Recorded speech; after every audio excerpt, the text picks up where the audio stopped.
Good morning students. आज हम BA second year class 6 है। इसमें जो इल्तुतमिश के उत्तराधिकारी थे, इल्तुतमिश के जो उत्तराधिकारी थे उनके बारे में पढ़ेंगे।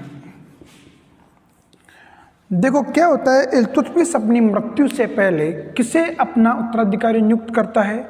रजिया बेगम को। ठीक है, लेकिन जैसे ही इल्तुतमिश खत्म होता है तो क्या होता है, रुकनुद्दीन फिरोज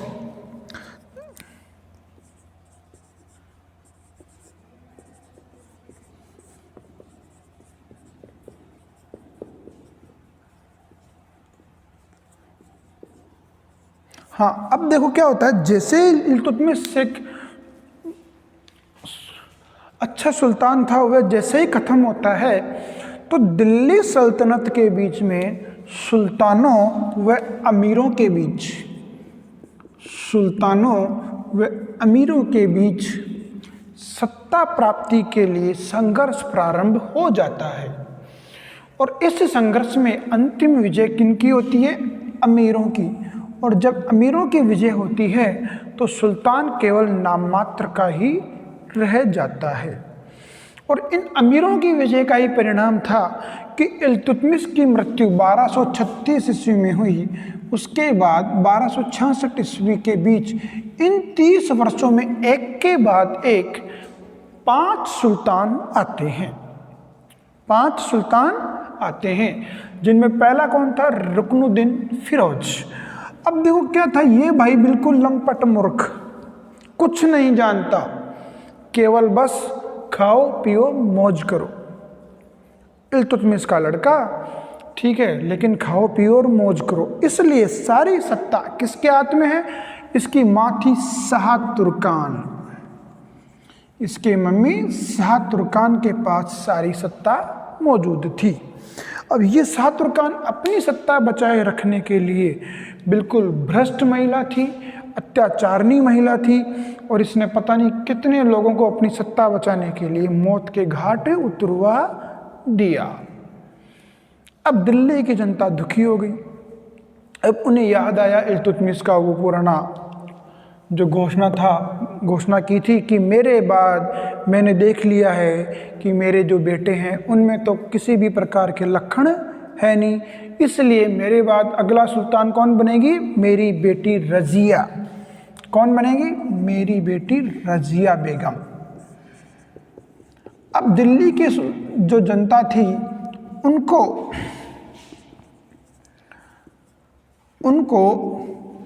कौन याद आता है? रजिया। ये रुकनुद्दीन फिरोज केवल 8 माह ही राज करता है, और दिल्ली की जनता ने रजिया बेगम को विद्रोह करके जन समर्थन से दिल्ली की या सल्तनत की नई सुल्तान नियुक्त कर देते हैं। तो ये पहली महिला या पहला सुल्तान थी जो जन समर्थन से सुल्तान बनती है। कौन? रजिया बेगम। ठीक है, इसने सबसे पहले अपने विरोधियों का दमन किया। सबसे पहले इसने अपने विरोधियों का दमन किया। किसने? रजिया बेगम ने। ठीक है, और उसके बाद जो महिलाओं की जो दुर्दशा का कारण था, जो पर्दा प्रथा, उसको इसने क्या कर दिया? त्याग दिया। पर्दा प्रथा को इसने क्या किया? त्यागा। क्योंकि सुल्तान बन गई है, दरबार में जाना है तो बुर्का उर्का तो लगा के जा नहीं सकती, इसलिए इसने क्या किया? पर्दा प्रथा को छोड़ दिया और क्या पहनना शुरू कर दिया? कोट। क्या पहनना शुरू कर दिया इसने? कोट। ठीक है, जिसको हम क्या कहते हैं? कुबा और कुल्ला, जिसको कहते हैं टॉप। रेड कलर का तो कोट और सिर पे टॉप पहनना इसने क्या कर दिया? प्रारंभ कर दिया। बिल्कुल एक सुल्तान की तरह दरबार में जाती, कोई घूंघट ऊंघट नहीं, सारे दरबारियों को जो भी थे इसके दरबार में सबको खड़ा कर देती थी जाते। अब जो अमीर लोग थे, एकता प्रथा में जो अमीर लोग आए थे और जो ये चालीसा था तुर्कान चिहलगामी, इसके सदस्य जो दरबार में रहते थे उनको लगा कि ये अपनी दुर्दशा है कि एक लेडीज़ अपने ऊपर राज कर रही है, और तो और ये तो घूंघट उंगट सब हटा के आ रही है, बिल्कुल कोट वोट पहन के आ रही है, टोप वोप लगा के आ रही है। रे इससे ज़्यादा अपनी और दुर्दशा क्या हो सकती है कि हम उसके सामने हाथ बांधे खड़े हैं और वो हमें क्या दे रही है, आदेश दे रही है। ठीक है, अब क्या होता है, रजिया बेगम ने, जो ये तुर्कान चिहलगामी थे, इसके कुछ लोग थे, उनको सेटिस्फाइड करने के लिए कुछ पद दिए, जिनमें पहला था एतगिन, इसको अमीर ए हाजिब बनाया, अमीर ए हाजिब बनाया। एक था मलिक याकूत, मलिक याकूत, इसको इसने अमीर ए आखुर बनाया, आखुर मतलब अशुभ साला। एक था अल्तुनिया, उसको उसने बठिंडा का गवर्नर बनाया। एक था कबीर खान, इसको उसने लाहौर का गवर्नर बनाया। ठीक है, ऐसे करके कुछ एक प्रमुख चालीसा के प्रमुख मेंबर थे जिनको वो सेटिस्फाइड करती है। लेकिन फिर भी अभी भी क्या है, इनके मन में संशय है कि ये देख अपनी दुर्दशा, जो अपने ऊपर ये लेडीज राज कर रही है। अब देखो, ये मलिक याकूत था, ये अबिसिनिया का रहने वाला था। अफ्रीकी महाद्वीप में राष्ट्र है अबिसिनिया, वहाँ का रहने वाला था और हबसी था। अबिसिनिया ही एक हबसी था। ठीक है, तो रजिया स्पेशली इसके प्रति अट्रैक्ट थी। भाई क्या थी, इसके प्रति वह आकर्षण रखती थी। ये रजिया का क्या था, फ्रेंड था, रजिया सुल्तान का ये दोस्त था। ठीक है, रजिया सुल्तान का ये क्या था, दोस्त था। अब ये अमीर इसलिए भी चढ़ते थे कि क्यों हम में लक्षण नहीं है क्या, हम अच्छे नहीं है क्या। देख, ये भी मलिक याकूत जो भी कहाँ का, अबिसिनिया का, समुद्र पार अफ्रीकी महाद्वीप का है, और उससे दोस्ती कर रखी है। क्यों, हमारे में ऐसी क्या चीज़ है कि हमें पसंद कर लेती। इस प्रकार से क्या होता है कि रजिया के खिलाफ सबसे पहले विद्रोह कौन करता है, ये कबीर खान, जो लाहौर का गवर्नर है। कौन, कबीर खान। रजिया के प्रति सबसे पहले विद्रोह कौन करता है, ये करता है कौन, कबीर खान। ठीक है, अब कबीर खान ने रजिया के विरुद्ध विद्रोह कर दिया, तो रजिया जैसे तैसे उस विद्रोह को क्या कर देती है, दबा देती है। अगला विद्रोह किया रजिया के अगेंस्ट में अल्तुनिया ने, जो बठिंडा का गवर्नर था, अल्तुनिया ने। अब रजिया अल्तुनिया, हाँ, और रजिया ये कबीर खान का विद्रोह दबाने के लिए जाती है, तब पीछे से इस मलिक याकूत की हत्या कर दी जाती है। अब बेचारी रजिया अकेली, और उधर से इस अल्तुनिया ने भी विद्रोह कर दिया। और करवा कौन रहा, ये एतगिन। अल्तुनिया ने विद्रोह कर दिया तो रजिया फिर गई इसका विद्रोह दबाने के लिए, किसका, अल्तुनिया का। और बेचारी थकी हारी तो थी।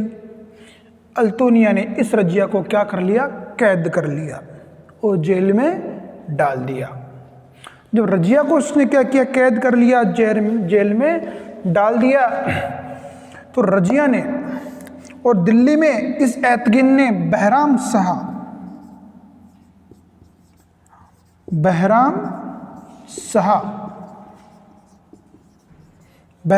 को नया सुल्तान घोषित कर दिया। अब रजिया बेचारी उधर जेल में, बहराम शाह इधर बादशाह, नया सुल्तान बन गया। अब रजिया ने दिमाग से काम लिया, उसने बुलाया किसको, अल्तुनिया को। जो संतरी होती थी उनको कहा, बुला तो सही एक बार अल्तुनिया को, बात करनी है मेरे को।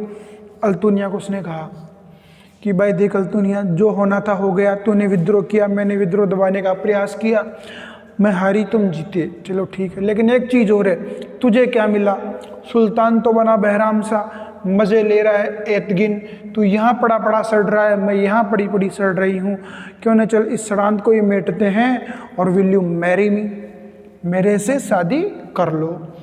अल्तुनिया के मन में भी दूसरा लड्डू फूटा सेंटर फ्रेस की तरह। अल्तुनिया को लगा रहे हुआ एक तो बेगम रजिया बेगम के साथ निकाह होगा और दिल्ली की सल्तनत बादशाहत मिलेगी, तो उसने एक्सेप्ट कर लिया और दोनों ने विवाह कर लिया, निकाह कर लिया।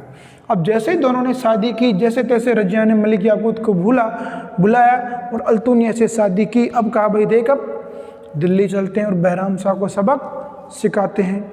अब दोनों सेना तैयार करके आते हैं दिल्ली की तरफ और बहराम शाह के अगेंस्ट, लेकिन दिल्ली के अमीरों ने मिल करके इस अल्तुनिया और रजिया को पराजित कर दिया। अब दोनों बेचारे अपनी जान बचाकर यहाँ से भागते हैं। कहाँ से? दिल्ली से। और भागे भागे कहाँ आ गए? हरियाणा। और हरियाणा में एक जगह है कैथल। कौन सी जगह है? हरियाणा में एक जगह है कैथल। ये कैथल आ गए। अब कैथल में बेचारे रात को विश्राम कर रहे थे। उधर से डाकू गब्बर सिंह, हिंदू डाकू जा रहे थे। उन्होंने देखा, अरे अरे ये देख उधर झाड़ियों में घोड़े खड़े हैं रे। अच्छा, तो हो सकता है कोई पैसे वाली पार्टी है, चलो लूटते हैं। वो जाते हैं और रात के अंधेरे में उन दोनों की हत्या कर देते हैं, अल्तुनिया और रजिया बेगम की। फिर देखते हैं है कौन, देख तो सही, टॉर्च तो मार, उजाला किया, देखा तो और रजिया बेगम है, ये तो सुल्तान है अपनी। बड़ा पछतावा बेचारों को, लेकिन फिर बोले ठीक है कोई बात नहीं, मर गई तो मर गई, चलो ठीक है, मर गई, अपने घर गई, लूट लो जो सामान है वो लूट के वो निकल जाते हैं। अब है बहराम शाह 1240 से 42 ईस्वी में, ठीक है। हाँ, अब ये जो रजिया थी इसका पतन क्यों हुआ ये देखते हैं। रजिया का पतन क्यों हुआ? अब रजिया के पतन के पीछे कई कारण है। रजिया के पतन के पीछे कई कारण हैं जो हम देख लेते हैं। ये क्वेश्चन भी बनता है कि रजिया का पतन क्यों हुआ। रजिया के पतन के पीछे पहला कारण तो ये आता है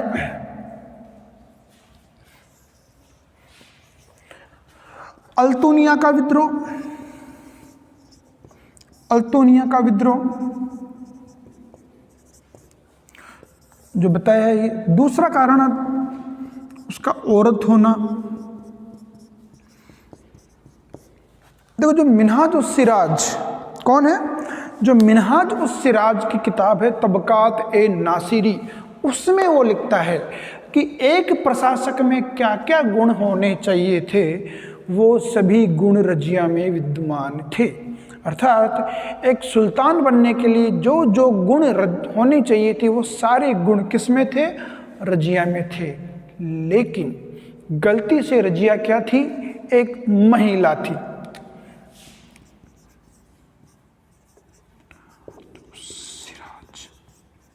गलती से रजिया क्या थी? एक महिला थी। इसलिए उसके ये सारे जो गुण थे वो क्या हो गए?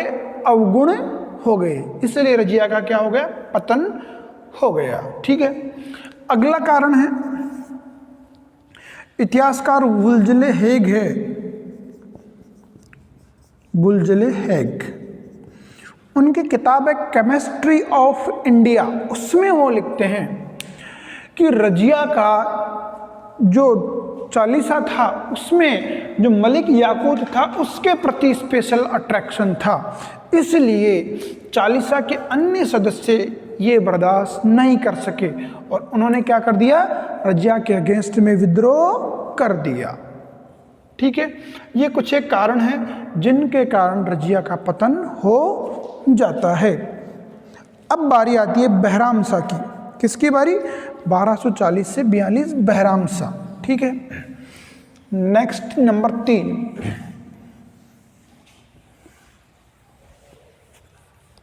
बहराम शाह की बारी आती है।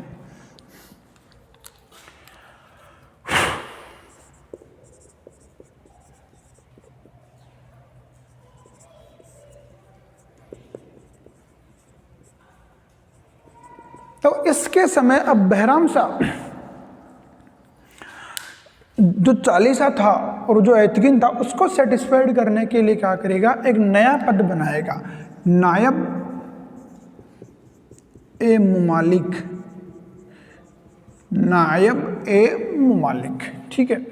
अब नायब ए ममालिक का मतलब क्या होता है? सुल्तान का प्रतिनिधि, सुल्तान का प्रतिनिधि नायब ए ममालिक का मतलब होता है। तो ये क्या एक सुल्तान का सहायक था, सुल्तान का प्रतिनिधि होता था। जो सुल्तान तो केवल नाम मात्र का एक डमी कैंडिडेट हो गया, डमी सुल्तान हो गया, बल्कि सारी शक्तियों का प्रयोग कौन करेगा? ये नायब ए ममालिक, ठीक है। और पहला नायब ए ममालिक कौन बना? एतगिन। एतगिन। एक चीज और, दिल्ली सल्तनत में जो 1206 से अपने 1526 ईस्वी के बीच में है, उसके अंदर केवल 3 ही बार इस नायब ए ममालिक के पद पर लोग बैठे। पहला तो एतगिन बहराम शाह के समय, दूसरा आएगा बलबन नासिरुद्दीन महमूद के समय, और तीसरा आएगा मलिक काफूर। यह आएगा अलाउद्दीन खिलजी के अंतिम दिनों के समय।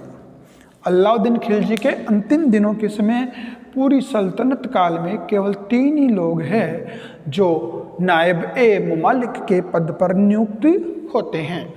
अब पहला नायब ए ममालिक एतगिन, दूसरा बलबन और लास्ट का मलिक काफूर होते हैं, ठीक है। अब बहराम शाह के बाद आता है मसूद शाह, अलाउद्दीन मसूद शाह। छोटे छोटे ही हैं ये तो। अलाउद्दीन मसूद शाह, अब इसका कोई रोल नहीं है, 1242 से 46, ठीक है। अगला आता है नासिरुद्दीन महमूद,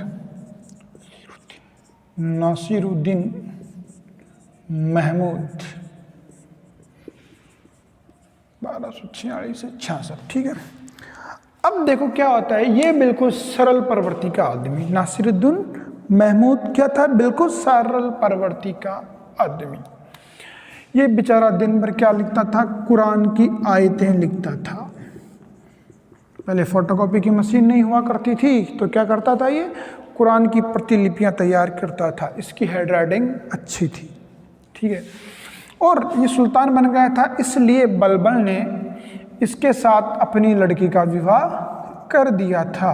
तो ये बलबन का दामाद था। बलबन का क्या था? ये दामाद था, ठीक है।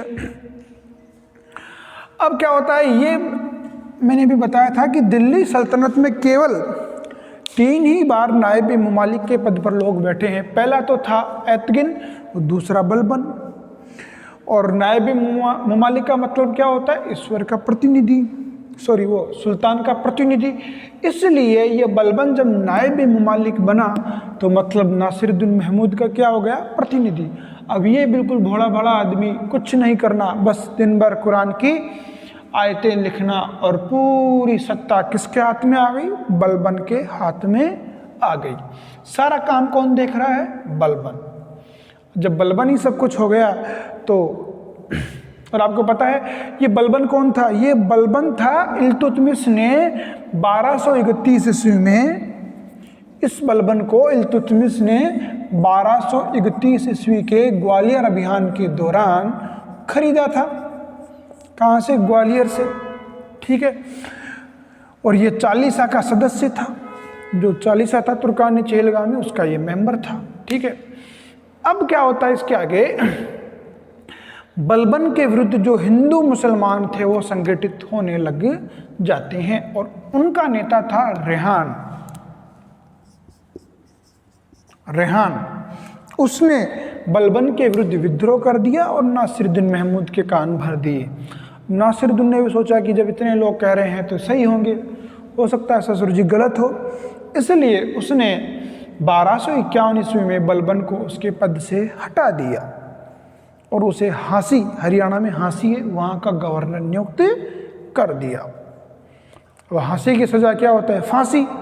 अब 2 साल तक बलबन वहाँ रहता है, और तब इन 2 साल में ये रेहान है, ये वज़ीर के पद पर नियुक्त होता है। लेकिन बलबन एक बार फिर से नासिरुद्दीन महमूद के पक्ष में आ जाता, उसको मना लेता है, खुश कर लेता है, और इस रेहान को मरवा देता है। फांसी के बदले इस रेहान ने बलबन को क्या दिया? फांसी, और बलबन ने इसको क्या दे दिया? फांसी। इसको मरवा दिया और फिर से वजीर के पद पर अपॉइंट हो जाता है। और 1266 ईस्वी आते आते इस नासिरुद्दीन महमूद की भी मृत्यु हो गई और इसके भी कोई वारिस नहीं बचा था। किसके? नासिरुद्दीन महमूद के कोई पुत्र था नहीं, इसलिए अब अगला सुल्तान कौन बनेगा? बलबन। दामाद है, दामाद की जगह कौन लेगा? ससुर जी। वैसे तो लेते कौन है ससुर जी की जगह? दामाद, लेकिन यहाँ उल्टा है, यहाँ दामाद की जगह कौन ले रहा है? ससुर, बलबन।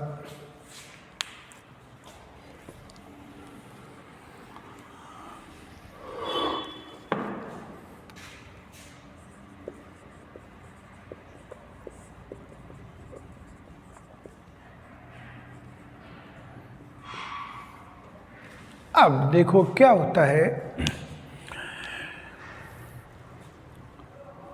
इल्तुतमिश की मृत्यु के बाद आगामी 30 वर्षों में अमीरों और सुल्तान के बीच जो संघर्ष छिड़ा, उस संघर्ष में अमीरों की विजय हुई और सुल्तानों की शक्ति कमजोर हुई।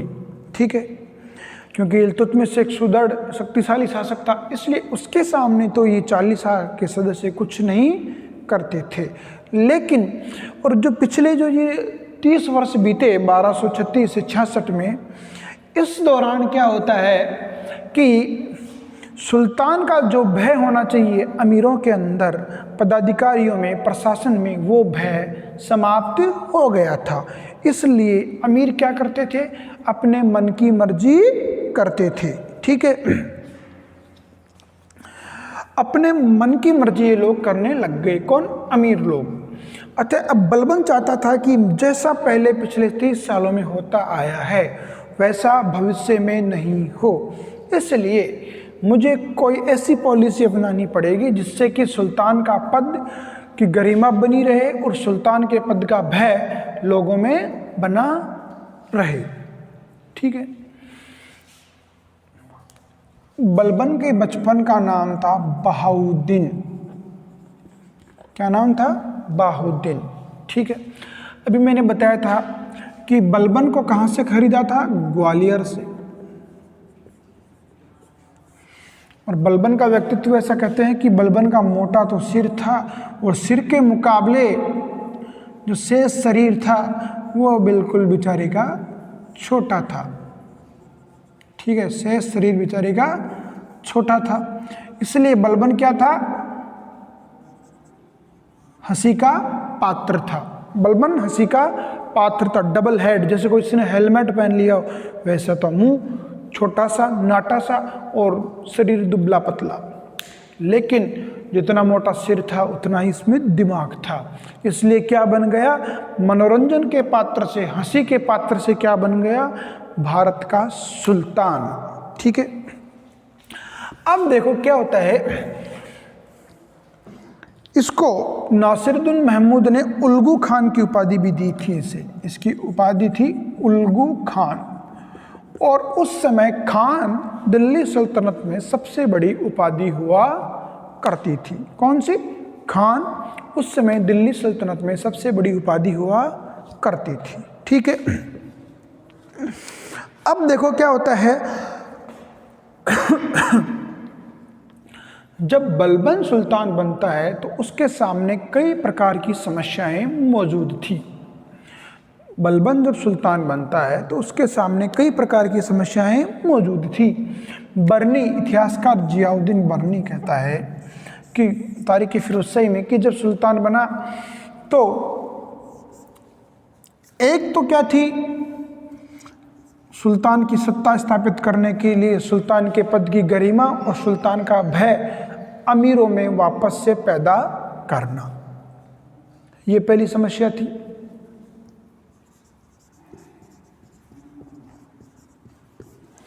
दूसरी समस्या थी इसकी हिंदू विद्रोह। हिंदू विद्रोह, अब ये बर्नी जानकारी देता है कि बलबन के समय मेवात, जो गुड़गांव है, अलवर वाला बेल्ट है, मेवात, अवध, कटेहर, दोआब, इन जगहों पर, ठीक है, इन जगहों पर क्या हो रहे थे? हिंदू विद्रोह हो रहे थे। इसको नियंत्रित करना। उत्तरी पश्चिमी सीमांत क्षेत्र पर मंगोलों के आक्रमण, मंगोलों के आक्रमण, उत्तरी पश्चिमी सीमांत क्षेत्र पर मंगोलों के आक्रमण भी इसकी एक समस्या थी, उसको भी कंट्रोल में करना। ठीक है, एक समस्या थी इसकी बंगाल, बंगाल में विद्रोह। अब क्योंकि बंगाल थोड़ा दूर पड़ता है दिल्ली से, इसलिए जैसे ही लास्ट 30 वर्षों में दिल्ली सल्तनत पर कमज़ोर सुल्तान बैठे, तब बंगाल ने क्या कर दिया? अपने आप को फ्री कर दिया। ठीक है, और एक समस्या थी इसकी तुर्कान ए चिहलगामी का दमन करना, चालीसा का दमन करना, चालीसा का क्या करना? दमन करना भी एक इसकी समस्या थी। ये इस प्रकार से इस बलबन की प्रमुख समस्याएं थी। अब बलबन ने इन समस्याओं से कैसे निजात पाया, ये हम देखेंगे। इन समस्याओं से कैसे बलबन ने निजात पाई। नंबर 1, भय व गरिमा। अब देखो क्या होता है, ये है बलबन। बलबन ने क्या किया कि जो सुल्तान का पद का जो भय और जो गरिमा थी उसे स्थापित करने के लिए उसने सर्वप्रथम अपने आप को क्या कहा? जिल्ले अल्लाह। क्या कहा अपने आप को? जिल्ले अल्लाह।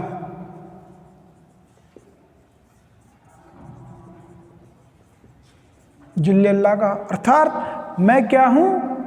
ईश्वर का प्रतिबिंब, ईश्वर की छाया, शेड ऑफ गॉड। मैं ईश्वर की छाया हूं, ईश्वर का प्रतिबिंब हूं, अर्थात मुझे देख लो या ईश्वर को देख लो, एक ही बात है भाई। दूसरा इसने क्या कहा? मैं नियामत ए खुदाई, नियामत ए खुदाई अर्थात ईश्वर का प्रतिनिधि हूं।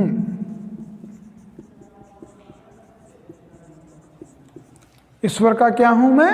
प्रतिनिधि हूं। नियामत ए खुदाई, ईश्वर का प्रतिनिधि हूं मैं। ठीक है, ये 2 चीज कर दी इसने। तीसरी चीज इसने कहा कि सुल्तान का पद पैगंबर के बाद आता है। सुल्तान का पद पैगंबर के बाद आता है। कौन कह रहा है? ये बलबन कह रहा है। क्यों कह रहा है? अपनी सत्ता फिर से स्थापित करने के लिए कह रहा है कि सुल्तान का पद किसके बाद आता है? पैगंबर के बाद आता है। ठीक है, इसके बाद ये कहता है मतलब सुल्तान का पद पृथ्वी पर पैगंबर के बाद आता है। ठीक है, अब ये आगे कहता है कि सुल्तान का पद या सुल्तान ईश्वरीय कृपा का भंडार होता है। ईश्वरीय कृपा का भंडार होता है। क्या होता है? सुल्तान ईश्वरीय कृपा का भंडार होता है। मतलब सुल्तान का कोई कुछ नहीं बिगाड़ सकता। जब तक वो पर्वतीगार नहीं चाहेगा तब तक सुल्तान का कोई बाल भी बांका नहीं कर सकता। ईश्वरीय कृपा का भंडार होता है। और अगला कहता है कि सुल्तान के सभी कार्य ईश्वर द्वारा निर्देशित होते हैं। सुल्तान के सभी कार्य ईश्वर द्वारा निर्देशित होते हैं, अर्थात सुल्तान जो कोई भी कदम उठाता है उसके पीछे कहीं न कहीं ईश्वर का निर्देश होता है।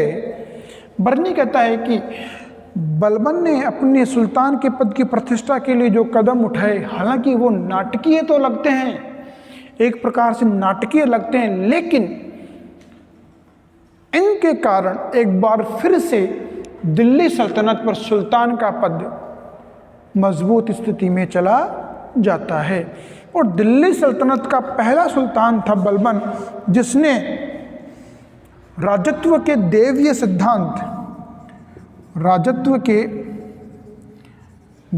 सिद्धांत का प्रतिपादन किया। Thank you.